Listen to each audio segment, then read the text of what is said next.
ಈ ವಿಡಿಯೋದಲ್ಲಿ capital gain ಮೇಲೆ ಇನ್ನೂ ಕೆಲವೊಂದು ಕೇಸ್ ಸ್ಟಡೀಸ್ ನೋಡೋಣ.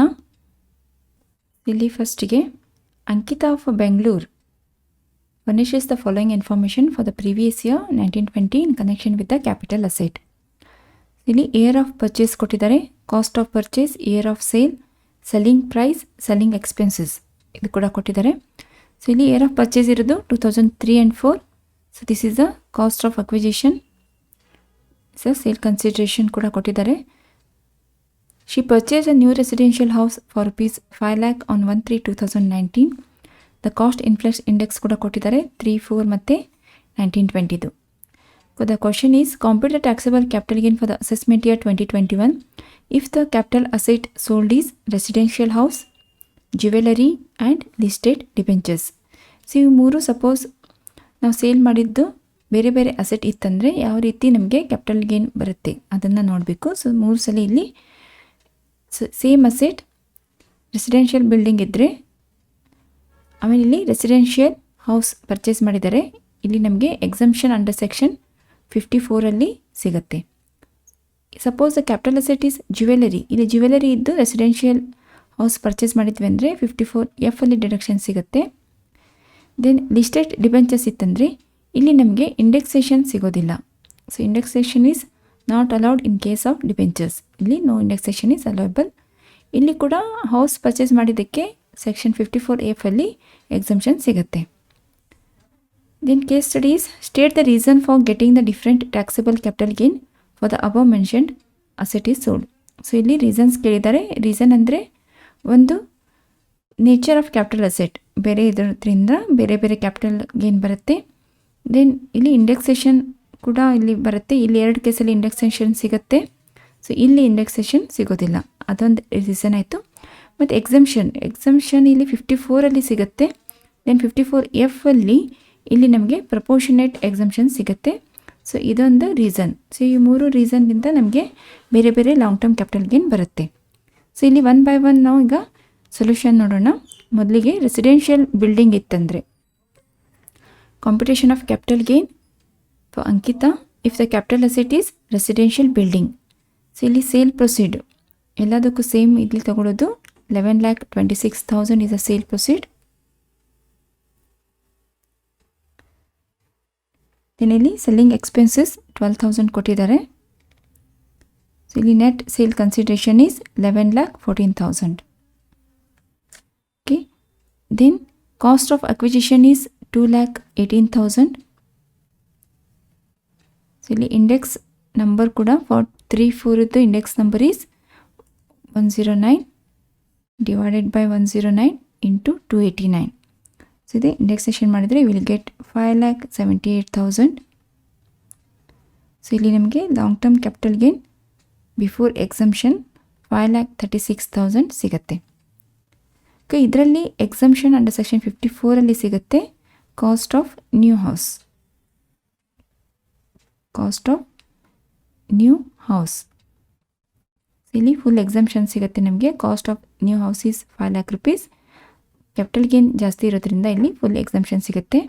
ಸೊ ಇಲ್ಲಿ ಟ್ಯಾಕ್ಸಬಲ್ ಕ್ಯಾಪಿಟಲ್ ಗೇನ್ ಇರೋದು ಓನ್ಲಿ 36,000.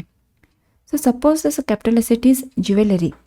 ಸೊ ಇಲ್ಲಿ ಕೂಡ ಸೇಲ್ ಪ್ರೊಸೀಡೀಸ್ ಸೇಮ್ ಅದೇ ತೊಗೊಳ್ಳೋದು 11,26,000. Same selling expenses 12,000. So net sale consideration is 11,14,000. So index cost of acquisition ಕೂಡ ಸೇಮ್ ಬರುತ್ತೆ 5,78,000. ಅಂದರೆ ಇಲ್ಲಿ ಕಾಸ್ಟ್ ಆಫ್ ಅಕ್ವಿಸಿಷನ್ 2,18,000ಗೆ ಡಿವೈಡೆಡ್ ಬೈ 109 ಇಂಟು 289 ಮಲ್ಟಿಪ್ಲೈ ಮಾಡಿದ್ರಿ ನಿಮಗೆ 5,78,000 ಇಂಡೆಕ್ಸ್ ಕಾಸ್ಟ್ ಆಫ್ ಅಕ್ವಿಸಿಷನ್ ಸಿಗುತ್ತೆ. ಬಟ್ ಇಲ್ಲಿ long term capital gain 5,36,000 it is before exemption. ಇಲ್ಲಿ ಎಕ್ಸಂಪ್ಷನ್ ನಮಗೆ 54F ಸಿಗುತ್ತೆ. ಇಲ್ಲಿ ರೆಸಿಡೆನ್ಷಿಯಲ್ ಬಿಲ್ಡಿಂಗ್ ಪರ್ಚೇಸ್ ಮಾಡಿದ್ದಾರೆ, ಇಲ್ಲಿ ನಿಮಗೆ ಪ್ರಪೋರ್ಷನೇಟ್ ಎಕ್ಸಂಪ್ಷನ್ ಸಿಗುತ್ತೆ. ಸೊ ಕಾಸ್ಟ್ ಇರೋದು cost of the building is 5 lakh rupees divided by net sale consideration 11,14,000 multiplied by capital gain 5,36,000.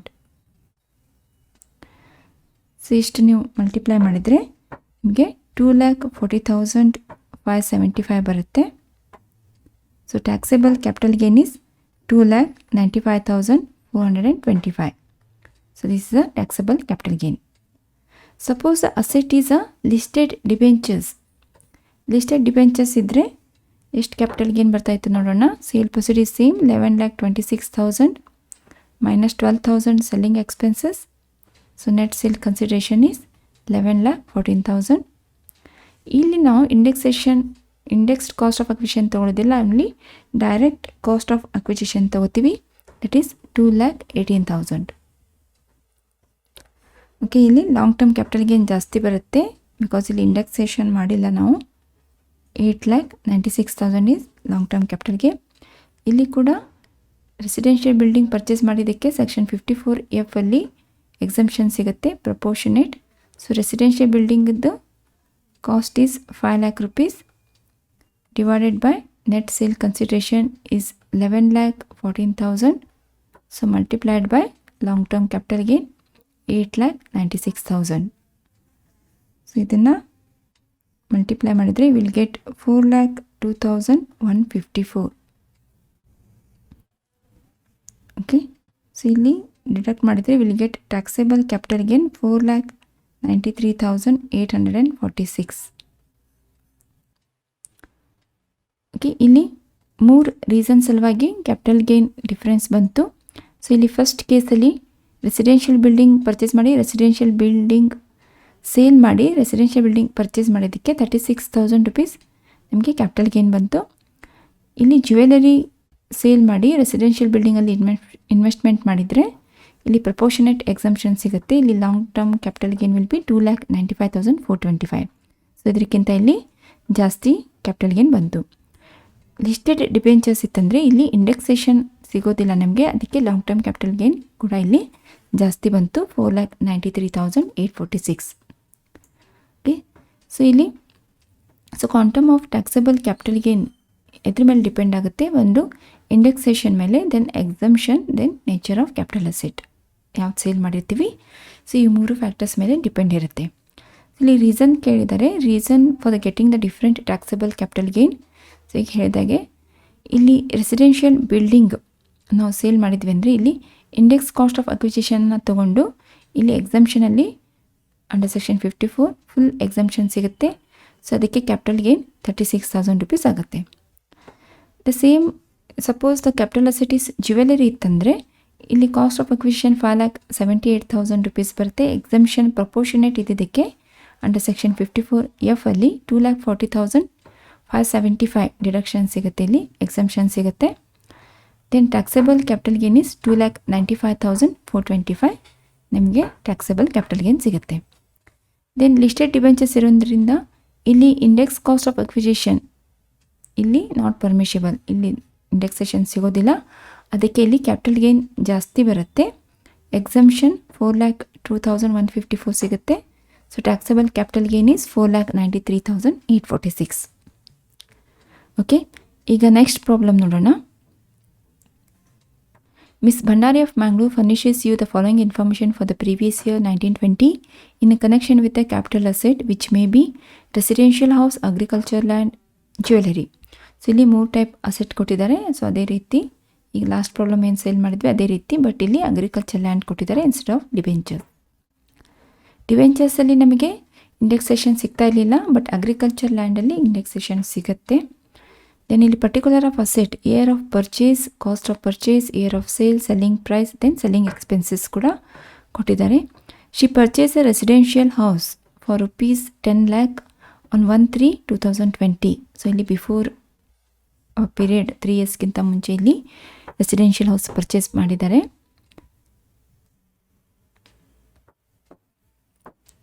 Cost index ಕೂಡ ಕೊಟ್ಟಿದ್ದಾರೆ 2012-13 ಮತ್ತು 2019-20. The question is, compute the taxable capital gain for the assessment year 2020-21. The capital asset sold is a residential building, then if it's a jewelry and agricultural land which is a urban area. Which asset do you prefer while computing the long term capital gain? Give your opinion or remarks regarding the treatment of capital asset for ascertaining the capital gain which is more beneficial to the assessee. So ಇಲ್ಲಿ compute ಮಾಡುವಾಗ ನಮಗೆ residential ಯಾವುದು ನಮಗೆ asset prefer ಆಗುತ್ತೆ ಅದನ್ನು ನೋಡಬೇಕು. ಈಗ solution ನೋಡೋಣ ಒನ್ ಬೈ ಒನ್. ಫಸ್ಟಿಗೆ ರೆಸಿಡೆನ್ಷಿಯಲ್ ಹೌಸ್ ಸೇಲ್ ಮಾಡಿದಾಗ Ms. Bhandari, computation of capital gain for the assessment year 2021. If the asset is a residential building, then sale proceed of a residential building. So, ಇಲ್ಲಿ sale proceed ಕೊಟ್ಟಿದ್ದಾರೆ 24,61,000. 24,61,000. Then selling expenses 24,000. Then net sale consideration will be 24,37,000 is the net sale consideration. So ಇದರಲ್ಲಿ ನಿಮಗೆ index cost of acquisition ಅಂತ ತಗೋತೀವಿ. Cost of purchase is 6 lakh. Then index number is 200 into 289. So ಇಲ್ಲಿ indexation ಮಾಡಿದರೆ will get 8,67,000. ಇಲ್ಲಿ long term capital gain before exemption 15,70,000 ಬಂತು. So ಇದರಲ್ಲಿ cost of new house ಇಲ್ಲಿ ನಾವು ಲೆಸ್ ಮಾಡ್ತೀವಿ under section 54. So that is 10 lakh. So ಇಲ್ಲಿ long term gain ಜಾಸ್ತಿ ಇರೋದ್ರಿಂದ ಸೊ ಫುಲ್ ಎಕ್ಸಂಪ್ಷನ್ ಸಿಗುತ್ತೆ. 5,70,000 is only taxable capital gain. Okay, so next ಒಂದು ನೋಡೋಣ. If the capital asset is jewellery. So jewellery ಇತ್ತಂದರೆ ಇಲ್ಲಿ ಕೂಡ ಸೇಲ್ ಪ್ರೊಸೀಡ್ ಸೇಮ್ ತೊಗೋತೀವಿ 24,61,000. ದೆನ್ ಸೆಲ್ಲಿಂಗ್ ಎಕ್ಸ್ಪೆನ್ಸಸ್ 24,000 ಲೆಸ್ ಮಾಡಿದ್ರೆ ವಿಲ್ ಗೆಟ್ 24,37,000. ಸೊ ಇಲ್ಲಿ ಕೂಡ ಕಾಸ್ಟ್ ಆಫ್ ಅಕ್ವಿಸಿಷನ್ ಸೇಮ್ ತೊಗೋತೀವಿ. ಸೊ ಇಲ್ಲಿ 6 lakh ಇದೆ cost of acquisition divided by 200 into 289. So ಇಲ್ಲಿ ಇಂಡೆಕ್ಸ್ ನಂಬರ್ ಈಸ್ 8,67,000 ಬರುತ್ತೆ. ಸೊ ಇಲ್ಲಿ long term capital gain before exemption is 15,70,000. Then ಇಲ್ಲಿ ಕೂಡ ಎಕ್ಸಂಪ್ಷನ್ ಸಿಗುತ್ತೆ, ಬಟ್ ಇಲ್ಲಿ 54F ಅಲ್ಲಿ ಎಕ್ಸಂಪ್ಷನ್ ಸಿಗುತ್ತೆ. Proportionate exemption is 10 lakh divided by net sale consideration 24,37,000 multiplied by long term capital gain 15,70,000. So ಇಲ್ಲಿ proportionate capital gain is 6,44,235. ಇಲ್ಲಿ deduct ಮಾಡಿದರೆ will get 9,25,765 is a taxable capital gain. Okay, so next ಒಂದು ನೋಡೋಣ. If the capital asset is a agriculture land. Agriculture land ಇತ್ತಂದರೆ ಇಲ್ಲಿ ಕೂಡ net sale proceed is 24,61,000. Selling expenses 24,000. Then net sale consideration is 24,37,000. So ಇಲ್ಲಿ ಕೂಡ index cost of acquisition same ಬರುತ್ತೆ. 6 lakh multiplied by 200 into 289 8,67,000 ಬರುತ್ತೆ. So ಇಲ್ಲಿ 15,70,000 is a long term capital gain before exemption. ಇಲ್ಲಿ ಕೂಡ 54F ಅಲ್ಲಿ deductions ಬರುತ್ತೆ. ಇಲ್ಲಿ ಕೂಡ ಎಕ್ಸಂಪ್ಷನ್ ಅಂಡರ್ ಸೆಕ್ಷನ್ 54F ಅಲ್ಲಿ ಸಿಗುತ್ತೆ.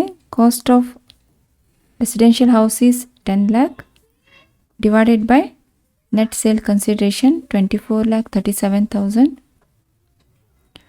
then multiplied by long term capital gain 15,70,000. ಇಲ್ಲಿ ಎಕ್ಸಂಪ್ಷನ್ ನಿಮಗೆ ಇಲ್ಲಿ ಕೂಡ 6,44,235 ಬರುತ್ತೆ. Taxable capital gain same 9,25,765.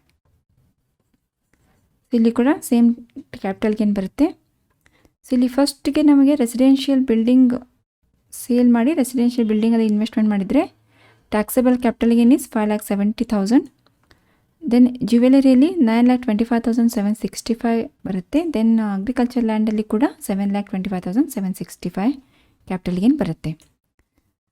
ಇಲ್ಲಿ ಅವರು ರೀಸನ್ ಕೇಳಿದ್ದಾರೆ. ಇಲ್ಲಿ considering the above computation it is preferable to purchase a new residential house flat since capital gain is low as compared to others. This will reduce the tax. It is suggested to invest the capital gain or the proportionate amount to reduce the tax liability. So ಇಲ್ಲೂ ಏನು capital gain ಉಳಿದಿದೆ ಅದನ್ನು ನಾವು ಇನ್ನೂ ಇದರಲ್ಲಿ investment ಮಾಡಿದ್ವಿ ಅಂದರೆ ನಮ್ಮದು ಟ್ಯಾಕ್ಸಬಿಲಿಟಿ ಇನ್ನೂ ಕಡಿಮೆ ಆಗುತ್ತೆ. ಸೊ ಇದು ಕ್ಯಾಪಿಟಲ್ ಗೇನ್ ಮೇಲೆ ಚಾಪ್ಟರ್ಸ್ ಇದು ಕಂಪ್ಲೀಟ್ ಆಯಿತು.